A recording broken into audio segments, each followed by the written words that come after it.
જામનગરમાં unique mercantile India limited નામની company મારફતે લોકોના કરોડો રૂપિયા ચાઉં થયાનો આક્ષેપ થયો છે। 6 વર્ષ રૂપિયા ડબલ કરવાની લાલચ આપવામાં આવી। આ કંપનીની દેશભરમાં 95 બ્રાન્ચ કાર્યરત હતી તેમજ જામનગરમાં એજન્ટ્સ પણ કાર્યરત હતા।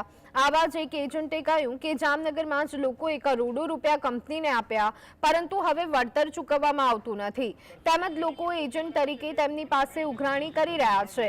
રોકાણકારો મારામારી પણ કરતા હોવાનો આરોપ કંપનીના એજન્ટે લગાવ્યો છે।